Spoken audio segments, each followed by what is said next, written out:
Querido irmão, querida irmã, continuamos a nossa oração e meditação da carta de São Paulo aos Gálatas, nossa leitura orante, nosso estudo. Então hoje nós leremos, meditaremos Gálatas capítulo 5, versículo 13 ao capítulo 6, versículo 5. Gálatas capítulo 5, versículo 13 ao capítulo 6, versículo 5. É uma parte principal, vamos dizer assim, da carta de São Paulo aos Gálatas. Então veja. Sim, irmãos, fostes chamados para a liberdade, porém não façais da liberdade um pretexto para servirdes à carne. Pelo contrário, fazei-vos servos uns dos outros pelo amor. Pois toda a lei se resume nesse mandamento, nesse único mandamento: amarás o teu próximo como a ti mesmo. Mas se vos mordeis e vos devorais uns aos outros, cuidado para não serdes consumidos uns pelos outros. Eu vos exorto, deixai-vos sempre guiar pelo Espírito e nunca satisfaçais o desejo da carne. Pois o que a carne deseja é contra o Espírito e o que o Espírito deseja é contra a carne. São o oposto um do outro e por isso nem sempre fazeis o que gostarias de fazer. Se, porém, sois conduzidos pelo Espírito, então não estáis sob o jugo da lei.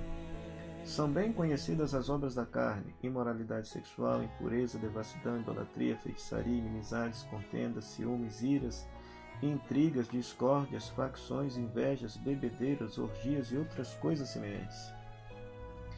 Eu vos previno, como aliás já o fiz, os que praticam essas coisas não herdarão o reino de Deus. O fruto do Espírito, porém, é amor, alegria, paz, paciência, amabilidade, bondade, lealdade, mansidão, domínio próprio. Contra essas coisas não existe lei. Os que pertencem a Jesus Cristo crucificaram a carne com suas paixões e seus desejos. Se vivemos pelo Espírito, procedamos também de acordo com o Espírito. Não busquemos vanglória, provocando-nos ou invejando-nos uns aos outros. Irmãos, no caso de alguém ser surpreendido numa falta, vós que sois espirituais, corrigi-o em espírito de mansidão, mas não descuides de ti mesmo, para não seres surpreendido tu também pela tentação. Carregai os fardos uns dos outros, assim cumprireis a lei de Cristo. Pois se alguém julga ser uma pessoa importante, quando na verdade não é nada, está se iludindo a si mesmo. Cada um examine suas próprias ações, então poderá ter que se gloriar, mas somente por referência a si mesmo e não se comparando com outrem. Pois cada qual tem de carregar seu próprio fardo. Palavra do Senhor, graças a Deus.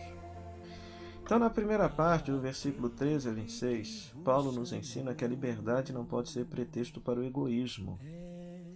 A liberdade é tornar-se escravo de seus irmãos pelo amor. Então, o Espírito de Cristo produz seus frutos contra a carne egoísta.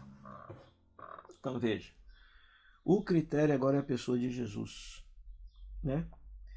Toda a lei se resume no mandamento de amar o próximo como a si mesmo, como nosso Senhor Jesus Cristo resumiu lá no Evangelho, né? E aí Paulo vai fazer esta oposição entre espírito e carne. Então aqui é interessante você saber, espírito é a pessoa como um todo, inteira, não é uma parte da pessoa, é a pessoa como um todo, mas aberta à relação com Deus, vivendo essa condição de filho de Deus. É a pessoa que tem amizade com Deus e que se pauta pelos critérios de Deus. Ela é chamada de espírito. Ao passo que carne é a pessoa como um todo, mas fechada ao relacionamento com Deus, e ela se pauta por si mesma. E por isso que ela produz tudo isso que é fruto do egoísmo. Todos esses vícios que aparecem aí do versículo 19 ao versículo 21. Ao contrário, a pessoa que comunga da vida de Deus produz frutos espirituais, né? Do versículo 22 ao versículo 25. Nós poderíamos chamar, meus queridos irmãos e irmãs, isso de espiritualidade, que é algo que é muito necessário para a nossa vida. Por quê?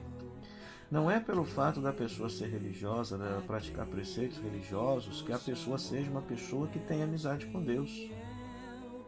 Não se espante com isso que eu estou falando. Não é pelo fato da pessoa ser religiosa que ela comungue da vida de Deus. Não. Quem condenou Jesus à morte eram pessoas muito religiosas, que achavam que estavam fazendo aquilo que Deus queria, né? O alto clero de Jerusalém, por exemplo.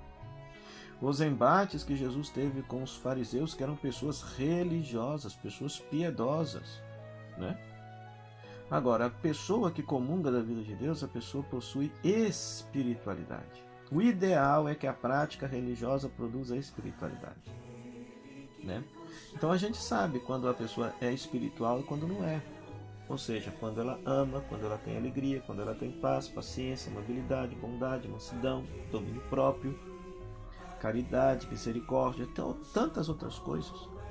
Então é triste ver pessoas assim, por exemplo, que se dizem cristãs, que frequentam nossas igrejas, nossas comunidades, mas destruindo a vida dos outros, sendo violenta, sendo egoísta.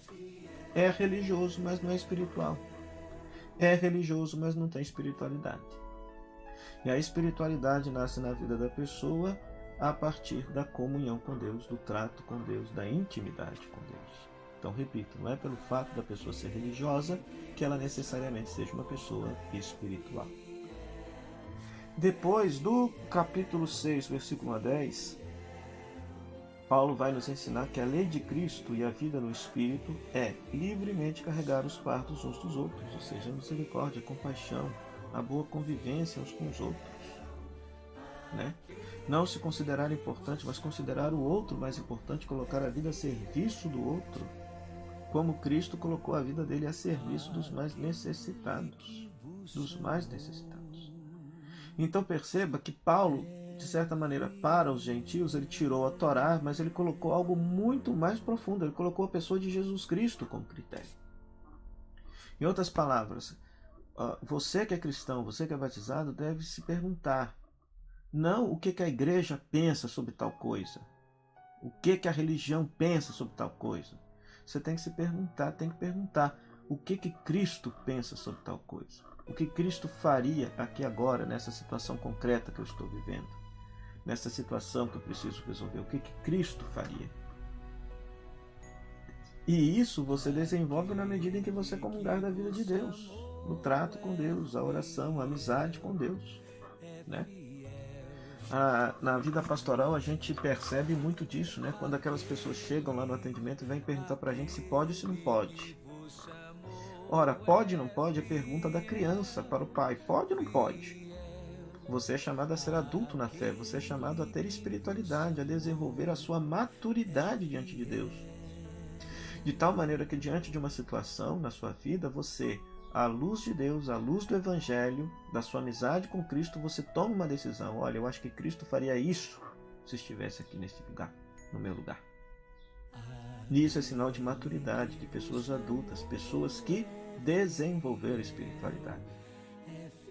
Então, esta é a parte fundamental da carta aos Gálatas. Por quê? Porque Paulo vai nos colocar a pessoa de Cristo, o Espírito Santo de Deus, que já nos foi dado no batismo, que abre-nos para a transcendência, nos tornando pessoas espirituais.